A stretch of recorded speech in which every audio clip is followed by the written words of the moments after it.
हजारों करोड़ रुपए कमा सकता था ऑफर था या हवा में तीर है? ना। मेरे घर पे 5-6 बार ही आया। मेरे को कैबिनेट मंत्री का दर्जा, कैबिनेट मंत्री देने की ऑफर पिछले 3 साल से। लेकिन मुख्यमंत्री जी ने कई बार मुझे कहा क्यों पंगे ले रहे हो, अपना काम करो। कितने झूठे आंकड़े सरकार देती है, इनको शर्म ही नहीं आती। अब तक के इतिहास में सबसे ज्यादा कोई भ्रष्ट कोई सरकार है। राम राम भाई सारा नया राजनीतिक सरगर्मियां जो है हरियाणा में तेज होगी है। फिलहाल 19 तारीख ने जींद में कुछ बड़ा होने वाला है। फिलहाल बलराज कुंडू जी हमारे साथ मौजूद है और इनके बारे में मतलब लोगों से एक बात कहते हुए सुने हैं। बलराज कुंडू जी पहले तो राम राम कर लो अपना। राम राम। राम राम जी, सभी दर्शकों को मेरी राम राम। और आज धनतेरस की भी हार्दिक शुभकामनाएं, एडवांस में दीपावली की भी हार्दिक शुभकामनाएं। एक बात सुनिए लोगों के मुंह से जी, बलराज कुंडू सरकार में शामिल होकर बढ़िया मलाई चाट सके थे, फिर क्या कारण अपना अकेला लड़ रहे हैं? इतनी जो लड़ाई लड़ रहे हो अकेला क्यों कर रहे हो ऐसा? आपने बहुत ही एक अच्छा और सटीक सवाल किया है, जो शायद पहले किसी पत्रकार ने नहीं किया। पहले कई पत्रकारों ने बाइस्ड या ऐसे सवाल ज़्यादा किए। तो उसके लिए मैं आपको बताना चाहता हूँ, आपके माध्यम से इन लोगों को बताना चाहता हूँ, बिल्कुल एकदम सही है और मैं बोलता भी हूँ। मैं चाहता तो मैं भी गोपाल कांडा की तरह कॉलोनियाँ काटता, लाइसेंस लेके आता और बिजनेस करता, हजारों करोड़ रुपए कमा सकता था। ऑफर था या हवा में तीर है? ये तो आप गोपाल कांडा से जाके पूछ लेना। मेरे घर पे 5-6 बार ही आया है। मेरे को कैबिनेट मंत्री का दर्जा, कैबिनेट मंत्री देने की ऑफर पिछले 3 साल से। मेरे मुख्यमंत्री जी ने कई बार मुझे कहा क्यों पंगे ले रहे हो, अपना काम करो। जो होता है उसमें कई बार, एक बार नहीं अनेकों बार इस प्रकार की ऑफरें मिली।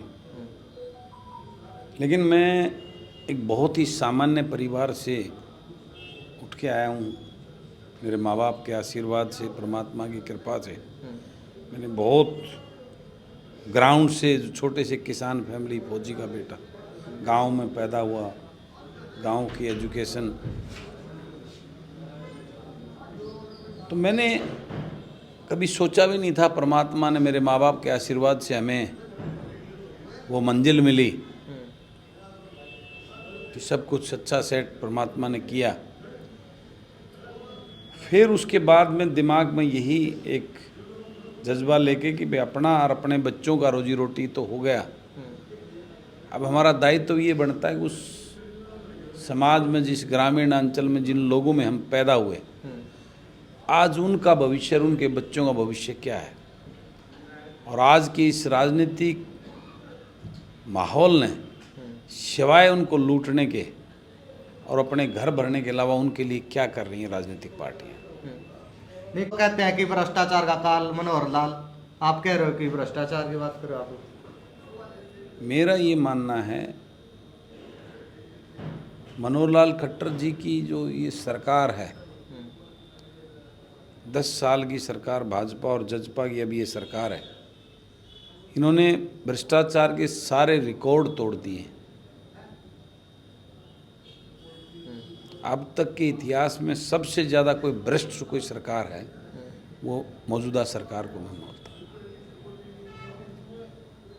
इस सरकार के मुखिया और सरकार के मंत्री तो ये भी कहते हैं कि बगैर खर्ची पर्ची की सरकार है। पूरे देश ने देखा है किस प्रकार से HPSC के अंदर टैचियाँ पकड़ी, सूटकेस पकड़े गए थे नोटों के, किस प्रकार से जो ना आए दिनों पेपर लीक होते हैं। बहुत बड़ा खेल युवाओं के साथ खेला जा रहा है। आज चारों तरफ देखिए, ये सरकार बोलती है कि हम इतना विकास कर रहे हैं, चारों तरफ सड़कों का बुरा हाल है, पीने का पानी नहीं है लोगों के पास। हर शहर में चारों तरफ कच्ची कॉलोनियाँ काटी जा रही हैं। आज गरीब आदमी जो उनको प्लॉट ले रहा है उसमें सस्ता देख के, आने दिनों में वही गरीब आदमी कभी उनके पंजे चलेंगे TTP के, कभी जो है ना नगर निगम उनको तोड़ेगा, ना उनको फिर वो चिल्लाएंगे, ना उनको सड़क की सुविधा, ना सीवर की सुविधा, ना पानी की सुविधा। ये सारा खेल ही तो है। कौन कटवा रहा है कच्ची कॉलोनियाँ? इनके अपने लोग कटवा रहे हैं। कितना बड़ा खेल है। भ्रष्टाचार में सारी सीमाएं तोड़ दी हैं। आज किसान हो, पंचायतें हों, आशा वर्कर हों, मेट हों, जो भी आप छोटे छोटा कर्मचारी लगाइए, हर कर्मचारी आज सड़कों पे इनकी नीतियों से परेशान है। बेरोजगारी में प्रदेश को, ये मैंने खुद आंकड़ा मांगा था विधानसभा के अंदर, हरियाणा सरकार का उपलब्ध किया हुआ आंकड़ा है। ये एक तरफ बोलते हैं कि हमारे मुख्यमंत्री जी बोलते हैं कि भाई बेरोजगार, हमने तो बेरोजगारी को कम किया है। ये सरकार खुद ही आंकड़े दे रही है और किसी को उठाने की जरूरत नहीं, सरकार ने खुद अपने आंकड़े में बोला। अब आप खुद देख लीजिए, ये डी ग्रुप का जो पेपर था उसमें 13 लाख युवाओं ने जो है ना उसके अंदर पार्टिसिपेट किया था। ये तो वो हैं जो डी ग्रुप में, उसके अलावा अपर ग्रेड के जो ऊपर की सर्विस जो उसमें डी ग्रुप में अप्लाई नहीं करते, कितने बच्चे होंगे। आज प्रदेश के अंदर 50 लाख मनरेगा के मजदूर हैं। मजदूर कौन होता है? जो बेरोजगार होगा वही तो मजदूर होगा। 50 लाख रजिस्टर्ड मनरेगा के मजदूर जो सरकार की उसके अंदर पैरोल पे उनका नाम रजिस्टर्ड है, सरकार कहती बेरोजगार। कितने झूठे आंकड़े सरकार देती है, इनको शर्म ही नहीं आती जितनी झूठ ये लोग बोलते हैं। हर बात में झूठ आपको मिली। फैमिली आईडी के नाम पर जिस प्रकार का खेल इन्होंने लोगों के साथ करके उनकी राशन कार्ड काट दी, उनकी बुजुर्गों की पेंशन काट दी, यानी एक ऐसा चक्कू चला रहे हैं जिससे आज हर वर्ग जो है ना इन्होंने परेशान कर रखा है। गरीब आदमी के बच्चे सरकारी स्कूलों में पढ़ते हैं, उन सरकारी स्कूलों को बंद कर रहे हैं। डॉक्टर्स नहीं हैं, सड़कों का बुरा हाल है, यानी पूरे प्रदेश की व्यवस्था आज चरमरा चुकी है। कुंडू जी, आप खुद को कहाँ खड़ा महसूस करते हो? बड़ी बड़ी पार्टियां हैं, कांग्रेस भी है, 30 सीटें हैं, लेकिन आप तो अकेले हो। तो क्या बदलाव ला सकोगे इतना बड़ा? लगातार चाहे चौपाल की बात करो या विधानसभा की बात करो, हर जगह जाके सवाल उठाते हो आप। कोई एक चिंगारी उठती है, वही जो है ना पूरा ज्वालामुखी वो आग जला देती है पूरा। आप देखना बलराज कुंडू की ये चिंगारी इस प्रदेश के अंदर एक ऐसा तूफान लेके आएगी, और उसकी एक पहला ट्रेलर हम 19 तारीख को नवंबर को इस आपके इस शहर जींद शहर में इस प्रदेश के लोगों को दिखाने जा रहे हैं। बिल्कुल, देखो जींद के लिए मैं कहूँगा, जींद से ही शुरुआत होती है किसी पार्टी की, लेकिन काम जींद में नहीं हो पाता। जींद की जनता मुंह देखती रह जाती है, उनके लिए काम नहीं हो पाता। आप जींद की जनता को कैसे सेटिस्फाई करोगे? बिल्कुल, आपने जो बात बोली वो एकदम सत्य भी है, सही भी है। इसलिए तो मैंने पहले वो हुड्डा ग्राउंड बोल रहे थे, जहाँ से इन जजपा जैसी पार्टियों ने बड़ी बड़ी बातें करके उस ग्राउंड से जो है ना उठ के आए थे। मैंने उस ग्राउंड को रिजेक्ट किस लिए किया? उस ग्राउंड से समय हमेशा राजनीतिक दलों के द्वारा झूठ बोले गए हैं। इस प्रदेश और इस जींद के लोगों को सिर्फ सपने दिखाए गए हैं। हम सत्य बोलेंगे, इसलिए हमने एकलव्य ग्राउंड को चुना है, जिसने जो है ना सच्चाई और उसकी लड़ाई लड़ी है। उस एकलव्य के ग्राउंड में हम लड़ाई लड़ेंगे, इस प्रदेश के लिए आगाज़ करेंगे और इस प्रदेश के अंदर युवा नेतृत्व को खड़ा करेंगे। आज प्रदेश के अंदर आप चारों तरफ देखिए, कोई पार्टी, कितने युवा चेहरे आपके विधानसभा में आपको देखने को मिलते हैं। वो जो हैं वो वही हैं, या तो उनके बाप दादा या उनके परिवार से कोई पहले राजनीति में था, उनकी औलादें हैं वो। अदरवाइज़ एक ग्रामीण धरातल से कोई किसान, मजदूर, गरीब, छोटे कर्मचारी, व्यापारी का कोई पढ़ा लिखा ऊर्जावान बेटा आपको विधानसभा में देखने को नहीं मिलेगा। नहीं, हरियाणा के जो बेटे हैं युवा, वो तो विदेश जाने की तैयारी कर रहे हैं जी, सारे विदेशों में जा रहे हैं। आप उनको कैसे रोकोगे? विदेश में जो डोंकी के रास्ते भी जा रहे हैं, पता नहीं हर महीने कितने युवाओं की डेड बॉडी आती है।